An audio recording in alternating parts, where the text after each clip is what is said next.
자, 시작할까요? 네, 186쪽에 문제 5번입니다.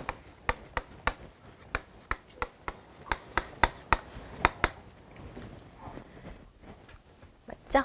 자, 소프트웨어 프로세스 모델에 대한 설명으로 옳지 않은 것은, 자, 아까 설명했던 그 네 가지 외에도 많이 있겠죠. 네. 첫 번째, 폭포수형 모델은 그랬습니다. 그래서 여러분이 항상 생각해 줘야 될 건 뭐냐면, 폭포수형이다 라고 하면 위에서 아래로 물이 떨어지는 거죠. 쫙쫙쫙 떨어져서. 그죠? 네. 여기다 등 마사지 하면 좋죠. 여기 앉아가지고. 네. 시원하죠. 이런 폭포수형. 요구사항이 거의 없을 때, 변동이 거의 없을 때 사용하는 방식 1번 맞죠?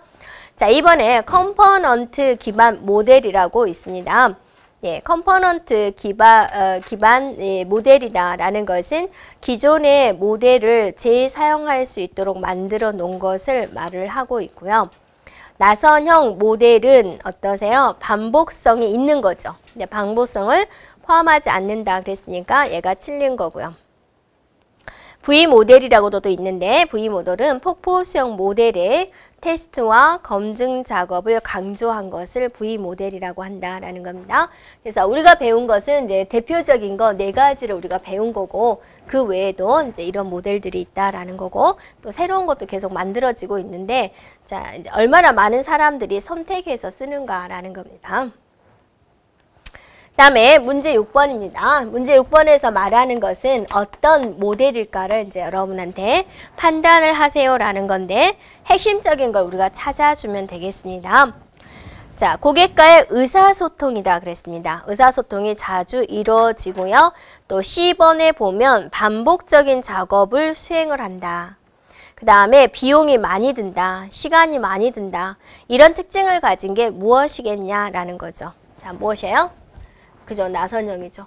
폭포수형이 있고 또 여러분이 프로토타입 그러면 모형물이다. 그 다음에 이제 나선형이다. 그럼 반복된다 라는 거죠. 네, 이게 이제 뺑뺑뺑 반복된다. 그래서 정답은 나선형이 되겠습니다.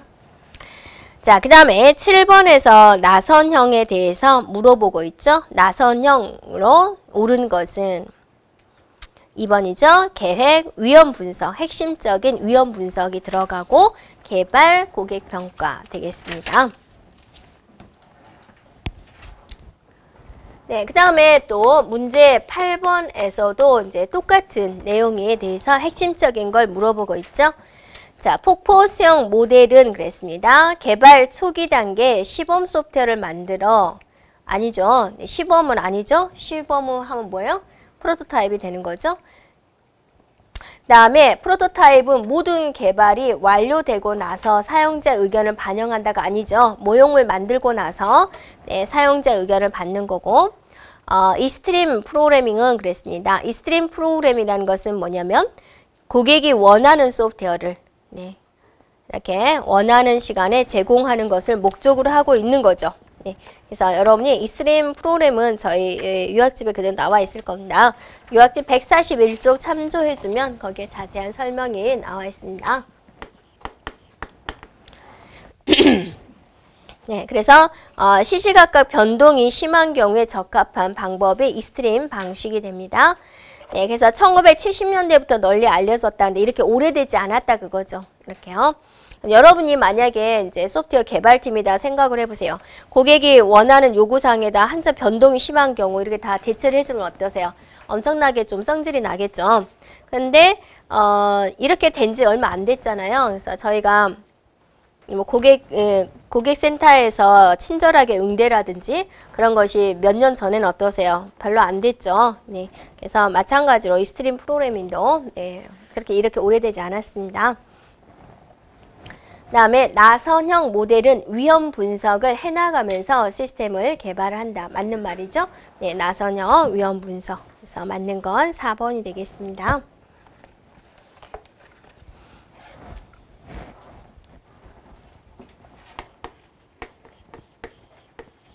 자, 문제 9번입니다. 네. 시스템의 구성 요소 중 출력된 결과가 예정된 목표를 만족하지 못할 경우 목표 달성을 위해서 반복 처리하는 것을 무엇이라고 합니까? 라고 그랬어요. 자, 반복하다. 이게 뭐예요? 바로 피드백이다 라는 거죠. 그래서 1번의 프로세스, 2번은 피드백, 3번의 컨트롤, 제어하다 라는 것이고 아웃풋은 출력할 때 쓰는 단어가 됩니다. 자, 10번입니다. 소프트웨어 공학에 대한 설명으로 거리가 먼 것은 그랬습니다. 그래서 예, 공학의 개념을 넣었다 그거죠. 소프트웨어 공학.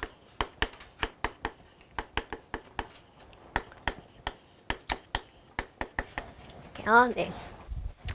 자, 거리가 먼 거. 1번에 소프트웨어 공학의 목표는 네, 양질의 소프트웨어를 생산하는 것이다. 맞죠? 네, 좋은 소프트웨어를 생산하는 것이다. 두 번째, 소프트웨어 품질을 평가하는 기준은 네, 정확, 유지보수, 무결성, 사용성 등이 있다라는 거고. 자, 세 번째 방법은 소프트웨어 프로세스 모형은 이러이러한 게 있다. 그 다음에 이런 방법은 혼합해서 사용하지 않는다.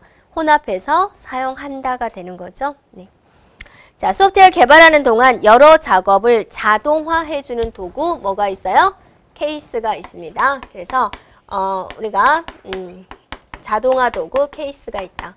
그러니까 우리가 이제 뭐 계산 작업을 할 때 급여 명세서를 계산을 할 때는 우리가 워드 프로세서보다는 엑셀을 사용한다. 그때 그 엑셀이 계산 작업을 자동화시켜주는 도구다. 이렇게 볼 수 있습니다. 소프트웨어 개발을 자동화시켜주는 도구 케이스가 있습니다.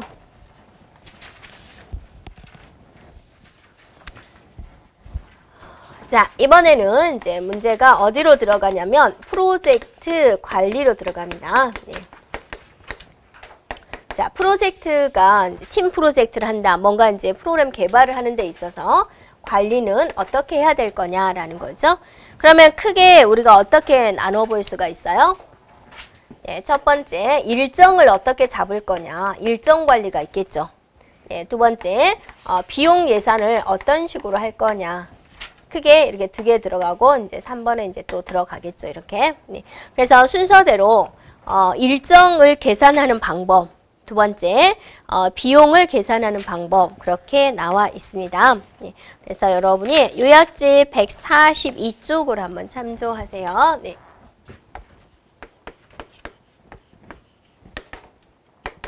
요약지 142쪽 참조해서 한번 살펴보고 갈게요. 자, 일단은 일정을 관리하는 도구에 뭐가 있나 보세요. 네, WBS가 있죠. 네, 그 다음에 PERT, CPM이 있죠. 네, 그 다음에 간트 차트가 있죠. 네, 이렇게 일정을 관리합니다.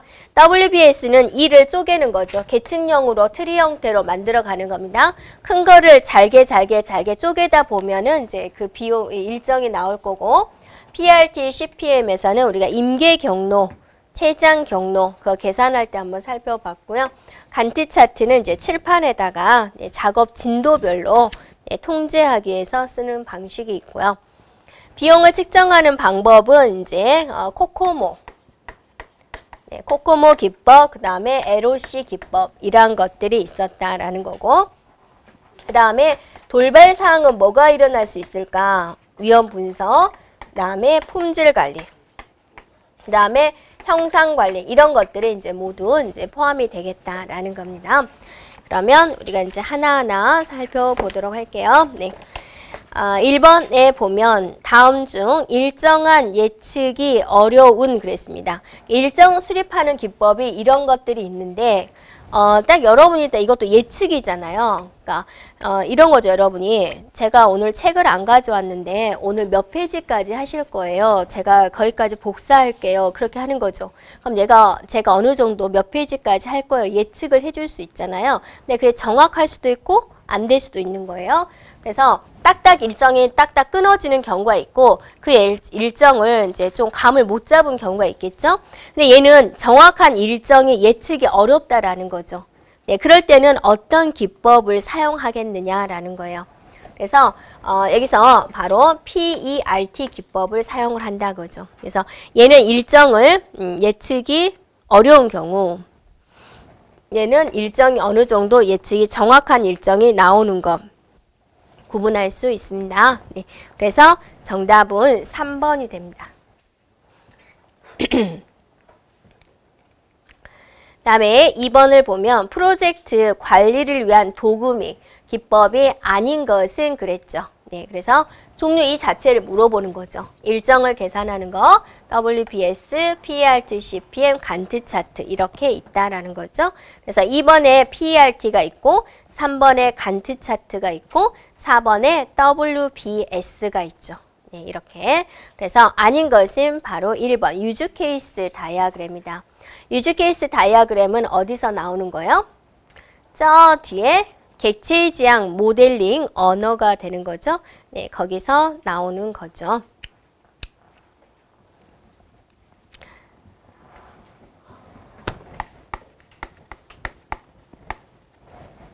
자, 문제 3번이 됩니다. 네.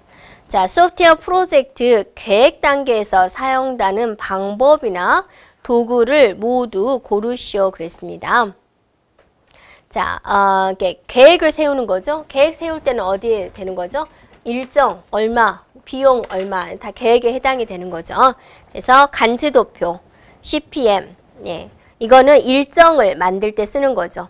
예, 일정에 만드는 도구 3가지 중에서 지금 2가지를 물어봤어요. 그 다음에 4번에 있는 기능 점수, 이거는 규모를 산정할 때 사용이 되는 방식입니다. 이번에 3번에 나와 있는 나시, 이름이 나시인가 봐요. 나시 슈나이더만 도표다 라는 건데 이거는 이제 구조적 프로그램을 표현하는 기법 중에 하나가 됩니다. 그래서 여기하고는 전혀 관련이 없는 기법이 되는 거죠. 그래서 우리가 이제 보면은 순서도라는 게 있었죠. 네, 순서도 여러분이 한번 그려봤을 거예요. 이렇게 해가지고 네, 질문이 있나요? Yes, 네, No 해가지고 이렇게 처리하고 이런 식으로 가는 게 이제 우리가 순서도였죠. 이런 식의 표현을 이제 구조적 프로그램 기법에서 하는데 조금 다르게 하는 거죠. 그래서 얘는 이런 식으로 하면 순차 실행이 되고 그 다음에 이제 이렇게 있는데 if 문장처럼 질문을 하는 것은 얘가 이렇게 합니다. 이렇게. 그래서 여기다가 조건을 쓰고 yes이면 no이면 해서 실행할 문장을 여기다 적고 여기다가 실행할 문장을 적고 이런 식으로 표현하는 게 이제 구조적 프로그램을 표현하는 나시, 네, 슈나이더만 기법이 된다라는 거죠. 네, 그래서 디귿번은 여기서 해당된 게 아니다라는 겁니다. 그래서 정답은 기역, 니은, 리을이 되겠습니다.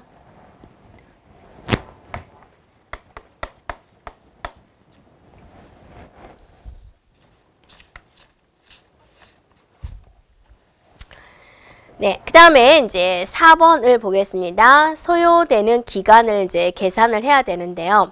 우리는 이제 프로그램 개발을 할 때 규모를 따질 때 라인 수로 따지거든요. 몇 줄이 되느냐라고요.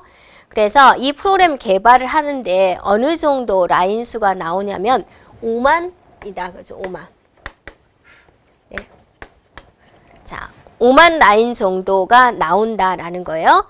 그러면 이제 한 사람이 몇 줄을 입력할 수 있느냐 그게 나와줘야 되겠죠. 그래서 한 사람이 500줄을 입력할 수가 있다 그거죠. 그러니까 한 사람이 한 달 동안 입력할 수 있는 게 500LOC다라는 거죠. 이렇게요. 자, 이거 한 사람이에요.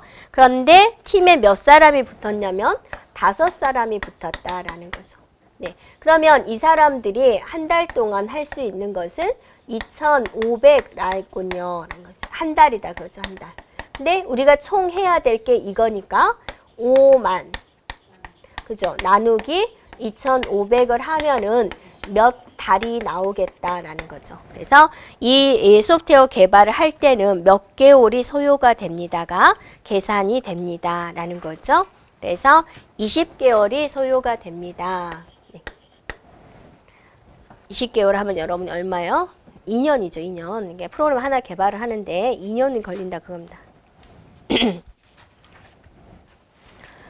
그래서 힘든 작업입니다. 2년 동안. 네. 그래서 연구 파트에 있으신 분도 어떠세요? 별로 진천이 없죠. 한번 연구 들어가면 결과물을 얻기까지 몇 년이 걸리니까 모르는 사람들은 어떠세요? 네, 뭐 했냐라는 거죠. 네. 근데 이제 그걸 연구하시는 분들은 조금의 이제 진천을 보는 거죠. 네, 무한도전에서 박명수님과 박명수님 부인이 나와가지고 박명수가 방송을 어떻게 하는 것처럼 보였냐, 그러니까 자기는 집안에서 보니까 난로 하는 것처럼 난로 먹는 것처럼 보였지만 그 현장에 있으신 분은 굉장히 큰 고생을 하고 있는 거죠. 그래서 우리가 항상 보는 것과 실제로 하는 것은 다르고요.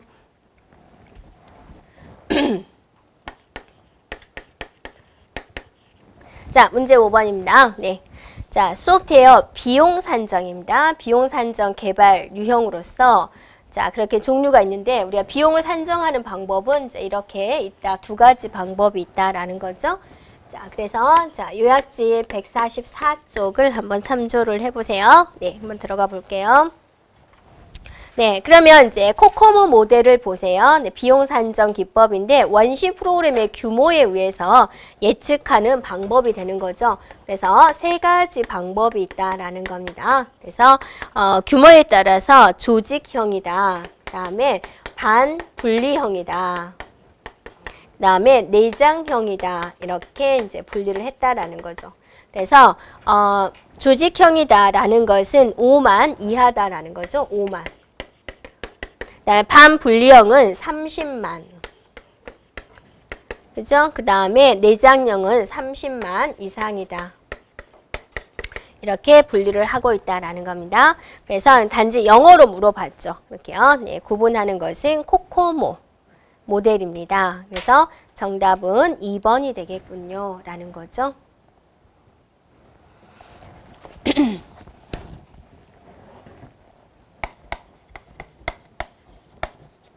자, 문제 6번도 한번 잘 생각을 해보겠습니다. 시스템 개발을 해야 되는데 얼마를 생산을 해야 되냐면 33,600입니다. 네. 네, 33,600 라인을 지금부터 만들어야 된다라는 거죠. 네.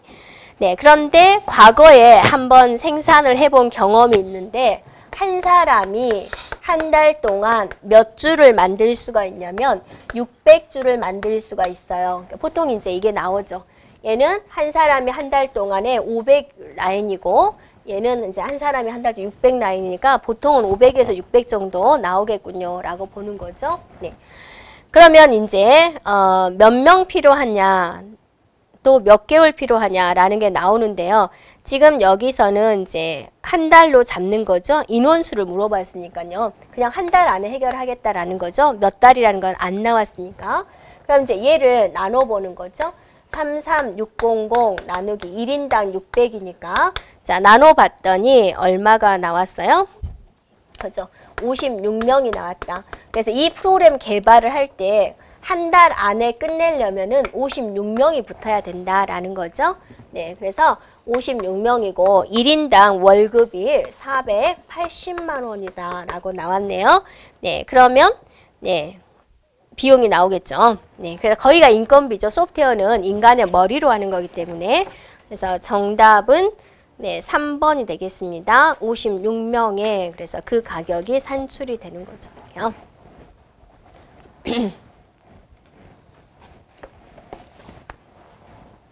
자, 그 다음에 이제 문제 7번을 살펴볼게요. 네, 그 표를 보고 일단 우리가 이제 그림을 그려주면 되는데요. 이것도 이제 기출되었던 문제입니다. 자, 선행 작업이 없는 게 출발이 되겠죠. 네, 그래서 지금 소작업이 A, B가 붙었습니다. 그래서 A하고 B는 선행 작업이 없으니까 출발이 되는 거죠. 네. 그 다음에 C는 A, B가 끝난 다음에 시작할 수 있어요. 그러니까 A, B 다음에 C가 된다라는 거죠. 그 다음에 D를 보면 D는 B가 끝난 다음에 할 수 있어요. D가 있는데 B의 선행 작업 이렇게 되네요. 그 다음 E는 C가 끝난 다음에 할 수 있어요. C 끝난 다음에는 E로 갑니다. 라는 거죠. 네, 그러면 이제 얘가 붙어서 이제 끝. 이렇게 되겠군요. 라는 거죠. 그럼 이제 며칠인지 세어보자. 라는 겁니다. A라는 작업은 15일 만에 끝날 수가 있고 B라는 작업은 10일 만에 끝나고 C라는 작업도 10일 만에 끝나고 D는 25일 만에 끝나고 E는 15일 만에 끝나군요. 이렇게 될 수 있죠. 그럼 여기서 C에 대해서 물어봤습니다. CPM에서 물어봤죠. 가장 빠른 착수일, 가장 늦은 착수일, 여유 기간을 물어봤어요. 그럼 C가 일을 시작하는 것은 얼마 만에 시작할 수 있냐 거죠. C는 A와 B가 다 들어와야지 시작할 수가 있다 거죠.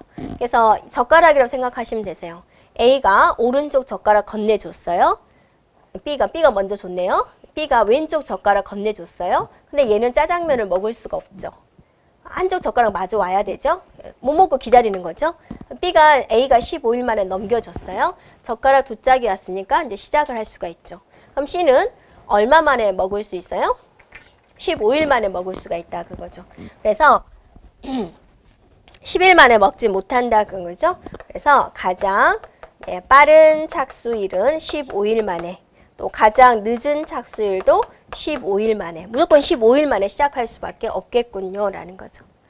그 다음에 여유 기간은 얼마인가, 이걸 이제 여러분 잘 생각해 봐야 되는데 임계 경로를 한번 구해 보세요. 임계 경로. 임계 경로라는 것은 가장 늦게 끝나는 걸 구해주는 거죠. 여러분이 소프트웨어 개발을 받았는데 이런 경로가 있다. 그러면 3개월 만에 끝날 수 있어요. 2개월 만에 끝날 수 있어요. 그 끝나는 날을 알려줘야 되겠죠. 그럼 여기서 ACE가 있고요. ACE, 많이 끝내 ACE가 있고 BD를 한번 구해주면 되죠. 이거 구해도 어차피 안 나올 거니까 BD 한번 구해주면 얘는 얼마가 나와요? 40일이 나오죠. ACDE는, BCE는 얼마가 나와요? 35가 나오죠. 그 다음에 BD죠. 네, BD는 어때요? 35가 나오죠. 그래서 임계 경로는 뭐다라는 거예요? 바로 이 부분이다라는 거죠. 그래서 얘는 프로젝트가 40일 만에 끝낼 수 있어요 라고 말을 할 수가 있습니다. 자, 40일에 끝날 수 있어요가 이제 결정이 났어요. 그러면 이제 여유 기간을 따져야 되는데 그냥 생각을 해보면 여러분이 전체적으로 40일이면 끝날 수 있다 그랬는데 BD를 한번 보세요. BD는 35죠. 그러면 D가 며칠을 지체해도 되는 거예요? 5일을 지체해서 넘겨줘도 되는 거죠. 네, 어차피 끝나는 것은 40일 만에 끝나는데 나는 35일 만에 끝났어도 내가 일이 넘겨줘도 어차피 얘도 와야지 끝나는 거니까 얘는 5일 내 여유를 부를 수 있어요. 즉 직원 중에 한 명이 5일 정도의 휴가를 가겠다 그럼 보내줄 수가 있다라는 거죠.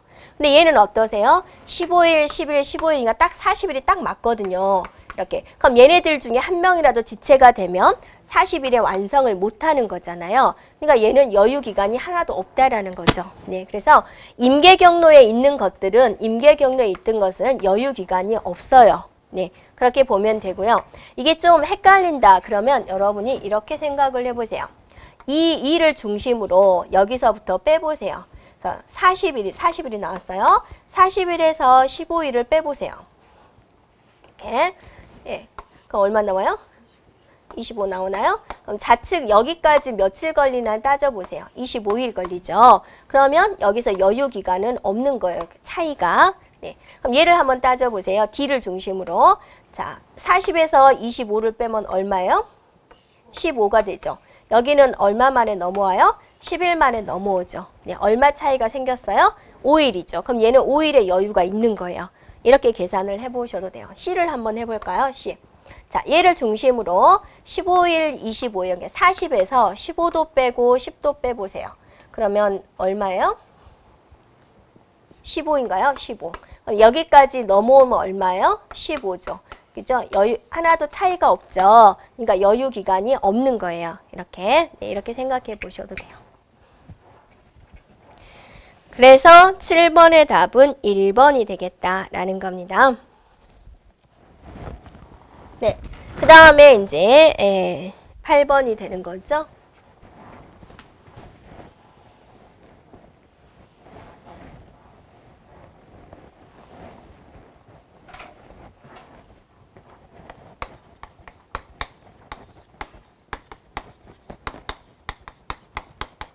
자, 요구 분석에 관련된 거예요. 요구 분석은 소프트웨어 개발을 의뢰한 사람들의 생각을 물어보는 거죠. 어떻게 했으면 좋겠어요? 라고 물어보게 됩니다. 예, 그래서 그 파악을 잘 해줘야 되는데요. 요구사항은 정확하고 구체적이고 정확하고 명확하고 정확하고 검증이 가능하도록 정의하고 기술되어야 돼요. 그러니까 예를 들어서 여러분이 이제 회사를 하나 운영을 한다든지 가게를 하나 운영을 할 때 일단 뭐 좀 구축해서요 라고 했을 때 시스템이 돌아가는 걸 잘 모르고 또 이 개발팀에서는 이제 거기 만약 꽃집이다 그러면 꽃에 관련된 걸 모르기 때문에 서로 의사소통에 문제가 있을 수 있습니다. 그래서 이런 것들을 이제 정확하게 기술이 되어야 되겠고요. 이런 요구사항이 정확하게 되면 고품질의 소프트웨어를 개발할 수 있습니다. 고객과 개발자가 서로 당연한 것으로 인정한 요구사항은 생략하여도 무방하다. 생략하면 안 된다라는 거죠. 서로 생각이 다릅니다. 예. 그래서 누가 이제 카톡에다 글을 올리는데 주말에는 좀 쉽시다. 그런 사람이 있고 어떤 사람은 주말에만 카톡을 하는 사람들이 있죠. 그래서 나의 생각과 다른 사람의 생각은 다른 겁니다. 그래서 예, 항상 꼼꼼하게 다 써야지 나중에 법적인 문제를 안 물 수가 있습니다. 그래서 틀린 것은 바로 3번이 되겠고요. 자, 요구사항은 크게 기능적인 요구사항, 성능, 신뢰성, 가용성, 보안성, 안정성 이런 비기능적 요구사항으로 분류가 된다라고 되어 있습니다.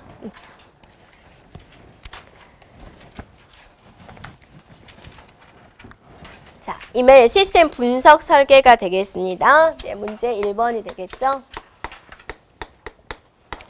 자, 그래서 이것도 한번 우리가 정리하고 넘어갈게요. 자, 요약지 146쪽에 보면은 한번 우리 정리하고 넘어갈게요. 자, 시스템 분석 및 설계입니다. 분석하는 도구예요. 그러니까 핵심이 여기서 뭐예요? 분석한다.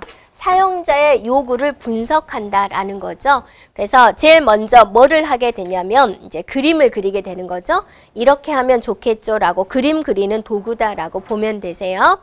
첫 번째 자료 흐름도가 있습니다. 네, 자료 흐름도 종류가 네, 자료 흐름도.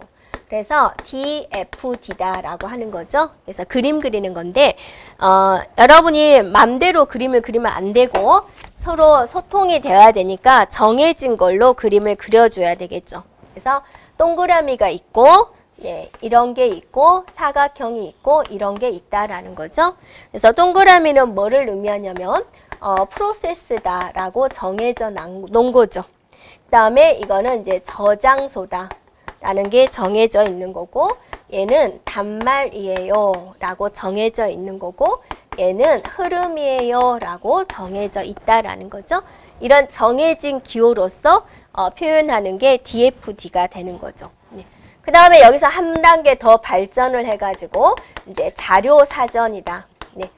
그래서 데이터 딕셔너리다 해가지고 DD라고 표현을 하게 되는 거고 더 이제 자세히 말을 하는 게 이제 소단위 명세서가 있다라는 겁니다. 이렇게요. 구분해 주면 되겠습니다. 이런 게 다 분석하는 도구가 된다라는 겁니다. 그래서 지금부터는 자, 이것에 대한 내용이 이제 쭉 설명이 되어 있는데요. 자, 1번 보겠습니다. 네, 소프트웨어 내에 처리 공정과 이들 간의 자료 흐름을 그래프 형태로 도용하는 구조적 분석 도구가 무엇이냐. 보시면 네, 자료 사전은 어떠세요? 막 이렇게 한국말 이렇게 들어갔죠.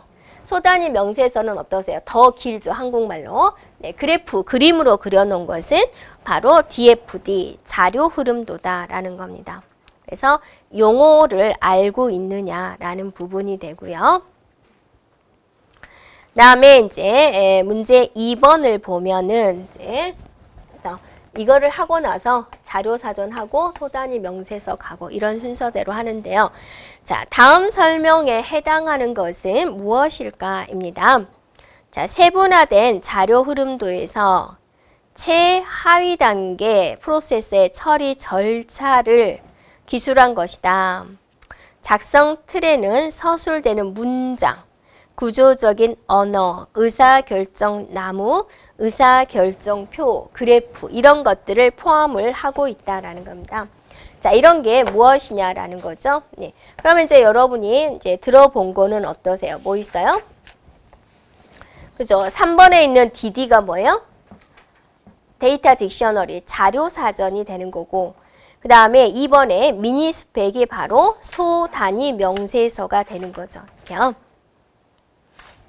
그래서 그 요약지 147쪽 한번 살펴보세요. 네.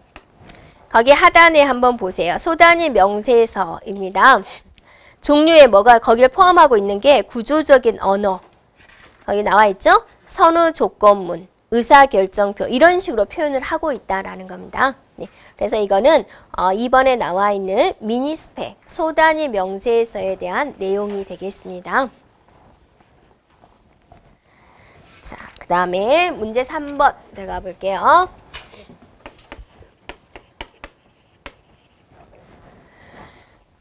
자, 문제 3번에서 자료 흐름도의 요소 중 그랬어요. DFD죠. 그럼 자료 흐름도의 요소, 바로 이 부분에 대해서 물어본 거다 그죠. 자료 흐름도 DFD에 대한 설명. 네.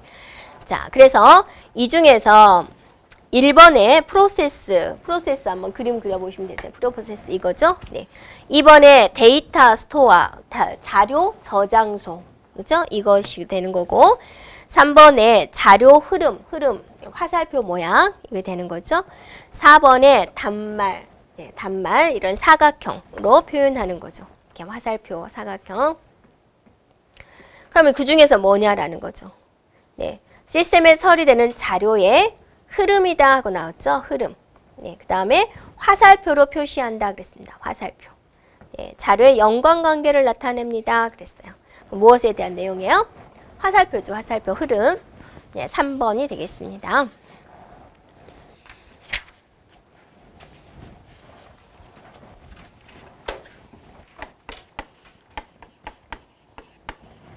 자, 문제 4번 가겠습니다. 네.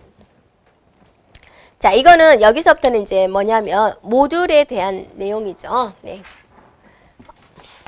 자, 소프트웨어를 통째로 만들면 좋지만 그렇지 않고 우리가 쪼개서 만든다 그거죠.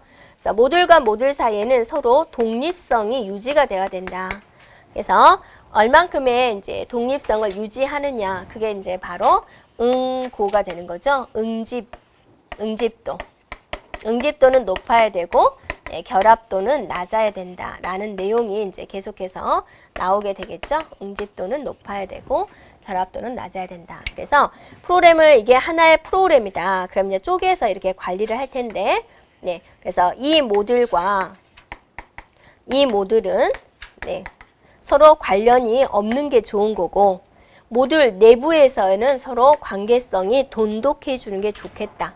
그래서 응집도다라는 것은 이제 모듈 내부에 관련된 것을 응집도라고 하는 것이고, 결합도는 이제 모듈과 모듈 사이다라는 거죠. 네, 모듈과 모듈 사이. 그래서 모듈과 모듈 사이에는 서로 연관된 게 없어야 된다. 왜냐하면 이 하나의 모듈을 처리하고 또 하나의 모듈을 처리를 하는데, 이 모듈 1을 처리하는데 모듈 2에 있는 데이터를 이렇게 가지고 와야만 얘가 실행이 될 때, 그럼 얘가 끝날 때까지 기다려야 되는 그런 문제점이 있죠. 네, 그래서 모듈 바깥에서는 서로 연락을 끊고 사는 게 좋은 거다. 그게 이제 결합도가 낮아야 된다라는 거죠.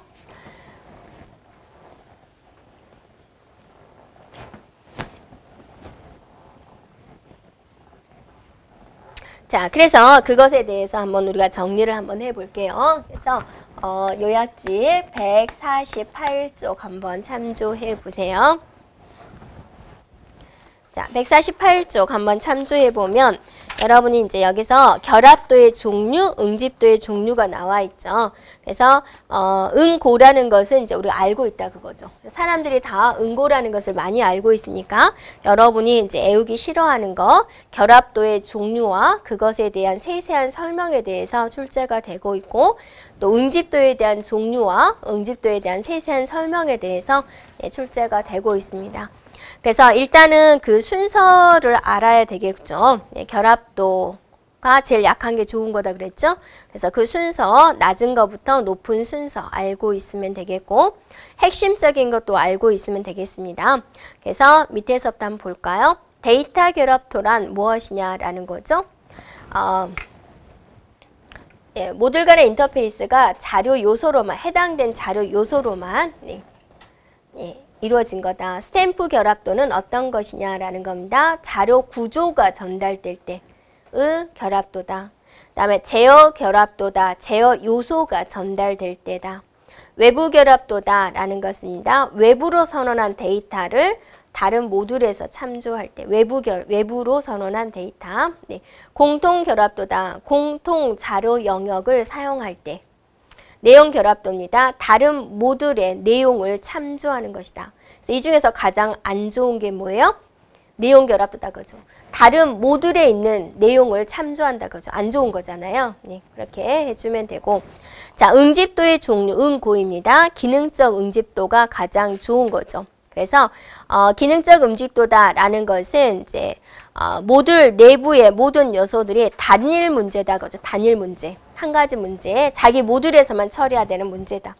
순차적이다라는 것은 뭐냐면 모듈에서 나온 출력을 자기가 입력으로 받아들인다. 모듈 내에서 하나가 출력된 걸 내가 입력으로 받아들인다. 통신적이다, 교환적이다라는 것은 동일한 입력과 출력을 사용한다. 절차적이다라는 것은 순차적으로 수행이 된다. 시간적입니다. 특정 시간에 사용되는 걸 모은 거다. 논리적이다라는 것은 유사한 성격을 가진 걸 모은 것이다. 우연적입니다. 제일 안 좋은 거죠, 얘가. 관련 없는 것끼리 모아놓은 것이다. 라는 겁니다. 그래서 응고 기억을 해주면 되고요. 그러면 이제 문제 4번으로 돌아와서요. 자, 뭐에 대해서 물어보고 있냐, 그죠? 결과가 다른데 입력이 된다. 그래서 여기서 나온 결과가 다시 입력에 사용이 되는 것이다 라는 거죠. 그래서 이게 무슨 응집도냐라는 겁니다. 뭘까요? 입력 출력이 나온 거 순차적 응집도다라는 거죠. 그래서 문제 4번에서는 지금 순차적 응집도에 대해서 말을 하고 있습니다. 됐죠? 그리고 이제 그 밑에 해설을 보면서 여러 핵심적인 데다가 한번 밑줄 한번 그어보세요. 어디 핵심적인 데가 있나? 짠짠짠.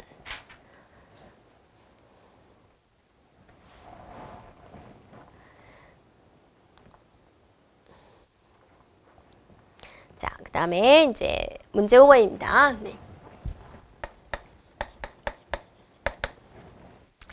자, 응집령의 내 의미로 가장 적절한 것은 그랬습니다. 데이터 구조들이 시스템 전반에 얼마나 연관관계를 가지고 있는가 하는 정도다. 두 번째, 모듈이 개발 단계별로 얼마나 잘 정의되었는가 하는 정도다. 모듈의 독립적인 기능이죠. 우리가 응집도다, 결합도다라는 것은 모듈의 독립성을 판단하기 위한 기준으로 사용이 되고 있습니다. 그래서 정답은 3번이 되겠습니다.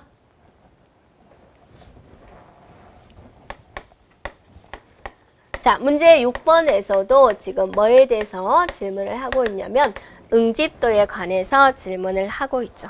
그래서 이런 문제가 이제 좀 힘들죠. 그래서 기능적 응집도, 교환적 응집도, 논리적 응집도, 순차적 응집도 이 중에서 맞는 것은 무엇이냐라는 겁니다.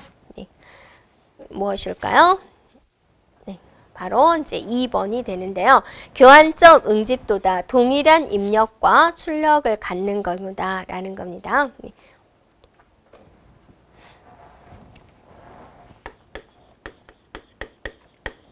자, 문제 7번 가겠습니다. 두 모듈 간의 상호 의존도를 나타낸 것을 우리는 결합도라고 하는데 결합도 중에서 가장 강한 것이 무엇이냐?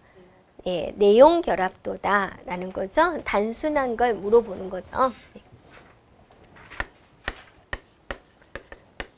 그래도 이제 소프트웨어 공학에서는요, 애울 게 너무 많아요. 그죠? 뭐 순서 같은 거.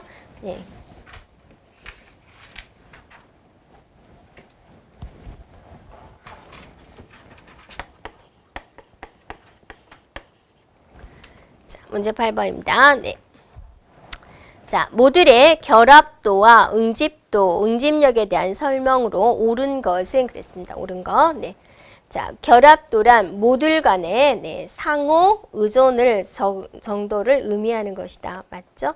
이번에 결합도는 높을수록이 아니라 뭐예요? 낮을수록.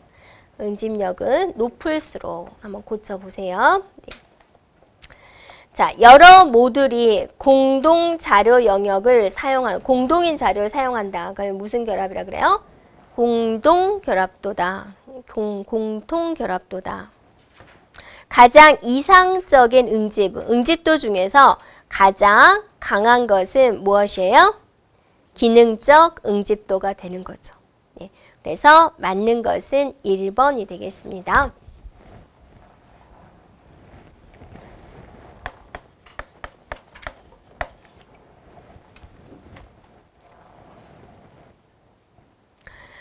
자, 문제 9번입니다. 다음과 같은 특성을 갖는 모듈의 결합도는 무엇일까요? 라고 그랬습니다. 네. P가 Q 내부의 변수값을 수정하고 있어요. 라는 거예요. 그러니까 모듈 서로 독립적으로 이루어져야 되는데 얘가 여기에 가서 내용을 수정해버리고 있다라는 거죠. 모듈 P는 모듈 Q의 레이블로 직접 분기하고 있어요. 그랬어요. 결합도 중에서 무엇이냐라는 겁니다. 네, 정답은 내용 결합도다. 다른 모듈을 참조하고 있는 내용 결합도가 되겠군요. 그리고 이제 세부적인 것은 여러분이 요약집 148조 참조해서 핵심적인 거 여러분이 밑줄 쳐서 한번 외워주면 되겠습니다. 자, 계속해서 일부러 또 넣어놨습니다. 그래서 다음 설명에 해당되는 결합도는 무엇일까요? 라는 결합도에 대해서 물어보고 있습니다. 두 모듈이 동일한 자료 구조를 조회하는 경우에 결합도다. 네. 자료 구조의 어떠한 변화, 즉 포맷이나 구조의 변화는 그것을 조회하는 모듈, 변화되는 필드를 실제로 조회하지 않은 모듈에까지 영향을 미칩니다. 라는 겁니다. 자, 여기서 핵심은 어디에 있어요? 자료 구조에 있는 거죠. 네. 결합도 중에서 자료 구조에 관련된 결합도를 여러분이 찾아주면 되세요. 그랬더니 무슨 결합도예요? 네, 스태프 결합도군요. 네, 그래서 정답은 3번이 되고요. 자, 1번은 제어 결합도가 되죠. 컨트롤 제어 결합도. 자, 2번은 컨텐트 내용 결합도가 됩니다. 네. 4번은 커먼 공통 결합도가 되는 거죠. 단순히 이제 영어로 나왔습니다. 우리 시험 문제는 이제 한글로 나오게 될 거예요. 이거는 정보처리 기사 문제입니다. 10번 문제는.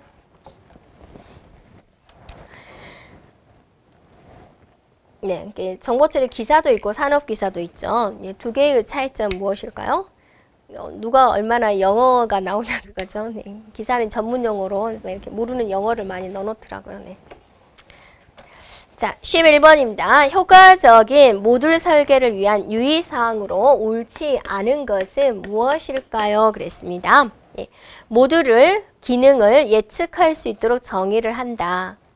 모듈은 단일 입구와 단일 출구를 갖도록 한다. 결합도는 강하게, 안 되죠. 결합도는 약하게, 응집도는 강하게 해야지 좋은 소프트웨어다. 다음에 유지보수가 용이해야 된다라는 거죠. 네.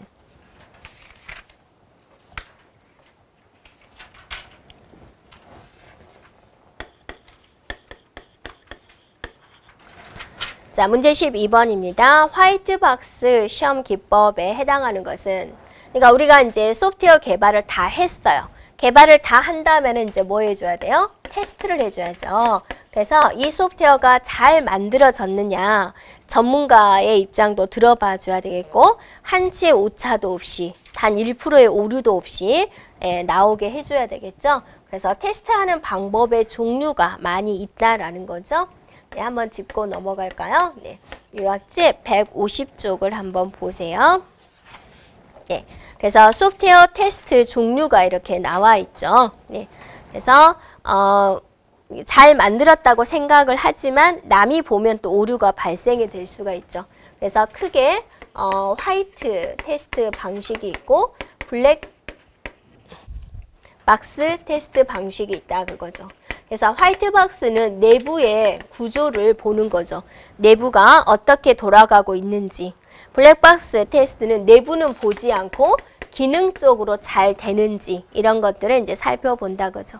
그러니까 프로그램 하나하나를 다 뜯어서 보는 건 화이트 박스 테스트가 되는 것이고, 네, 그냥 잘 굴러가나 바퀴 잘 굴러가나 그런 걸 보는 건 블랙 박스 테스트가 된다 그거죠. 그래서 1차적으로 이거를 구분할 수 있느냐 그게 이제 일단 출제가 되고, 자 이제 또 학생들이 이거를 구분을 너무 쉽게 하니까 이제 뭐가 나오는 거예요? 화이트 박스의 종류. 자, 블랙박스의 종류 이렇게 나오게 된다 그거죠. 그래서 화이트박스의 종류를 한번 살펴보세요. 기초 경로 검사, 제어 흐름 테스트, 분기 테스트, 제어 구조 검사 등이 있다라는 거고, 블랙박스는 동치 분할 검사, 경계값 분석, 원인 효과 그래프, 오류 예측 검사, 비교 검사 이런 테스트 방식이 있습니다. 그래서 종류도 기억을 해줘야 되겠다라는 겁니다. 네, 그러면 이제 우리가 돌아와가지고 네, 이렇게 나온다 그거죠. 문제 12번처럼. 자, 문제 12번. 화이트박스 테스트에 해당하는 것이 무엇이냐라는 거죠. 그래서 2번에 나와 있는 구조 시험이다 라는 겁니다. 그래서 거기 해설해 보면 화이트박스 테스트 기법 종류가 있죠. 네, 한번 기억해 주면 되고요. 다음에 이제 3번, 문제 13번입니다. 문제 13번에서는 네, 화이트박스에 대해서 또 물어보고 있죠. 자, 모듈 안을 들여다보면 뭐라 그랬어요? 화이트박스 테스트다 그죠? 들어봐가지고 논리적인 구조를 검사하도록 한다. 논리적으로 문제 있나 없나? 그런 걸 검사하는 게 바로 화이트박스가 된다라는 겁니다. 네. 자, 그 다음에 또 보면은 문제 14번이 되는 거죠. 네, 문제 14번도 또 화이트박스에 관련된 문제입니다. 화이트박스에 대한 설명으로 옳지 않은 것은 그랬습니다. 예, 프로그램의 제어 구조에 따라서 선택, 반복 등의 부분을 수행함으로써 논리적인 경로를 점검한다. 논리적인 구조를 검사한다라고 그랬죠. 모듈 안의 작동을 직접 관찰할 수 있다. 모듈 내부를 검사한다 그랬죠. 소프트웨어 사물의 각 기능별로 기능이 나왔어요. 기능은 무슨 테스트라 그랬어요? 블랙박스 테스트라 그랬죠. 네, 그래서 틀린 것은 3번이 되고, 또 원시 코드의 모든 문장을 한 번 이상 수행한다. 이것도 화이트박스가 되는 거죠. 자, 문제 15번입니다. 자, 문제 15번은 여러분이 어렵게 생각할 것이 아니라 가용성을 물어봤어요. 가용성. 그러면 여러분이 가용성이다라는 것은 시스템이 고장난 걸 말하는 게 아니라 시스템이 어때요? 잘 돌아가는 시간이죠. 네, 시스템이 이제 잘 사용 중인 시간을 말을 하는 거죠. 이렇게요. 네. 그러면 이 가용성을 이제 시간을 나타내라 그랬으니까 어떻게 구해주면 돼요? 총 시간분의 가용성이라는 것 자체가 사용 중인 시간이니까 고장 없이 사용 중인 시간을 이렇게 계산을 해라라는 거죠. 그럼 이 총 시간이다라는 것은 고장 날 때의 시간도 있고 사용 중일 때의 시간도 있을 것이다. 그래서 여기가 총 시간, 고장 날 때의 시간, 고장 시간. 고장 날 때는 시스템을 사용하지 않은 시간이 되겠죠. 그 다음에 잘 사용 중인 시간, 사용 중인 시간분에 어쩌면 돼요? 잘 사용하고 있는 시간을 물어보는 거죠. 문제가 가용성이니까. 네, 문제가 뭐 고장성 그러면은 이제 얘기가 또 달라지겠죠. 그래서 문제에서 무장애 시간이 있고 평균 복구 시간이라고 있다라는 거죠. 네. 그래서 무장애 시간이 사용 중인 시간이죠. 네. 그래서 사용 시간 MT, TF 잘 사용하고 있는 시간이다. 이렇게 되는 거죠. 이렇게요. 네. 사용 중인 시간, 사용 중인 시간. 그 다음에 평균 복구 시간. 복구 시간이 바로 복구하고 있는 시간. 그 시간은 어때요? 시스템을 사용하고 있지 않은 시간이죠. 그래서 여기가 MTTR이 된다라는 거죠. 그래서 이렇게 계산된 걸 찾으면 되겠습니다. 네, 이제 용어를 조금 어렵게 써줘서 어려운 문제처럼 보이는데 곰곰이 생각해주면 이렇게 돼요. 물론 이 공식을 바로 외워도 돼요. 근데 이제 우리가 외워야 될 용어가 많죠. 네, 해주면 되겠습니다. 네, 자, 여기까지 하시고 쉬었다가 저희가 진행하겠습니다.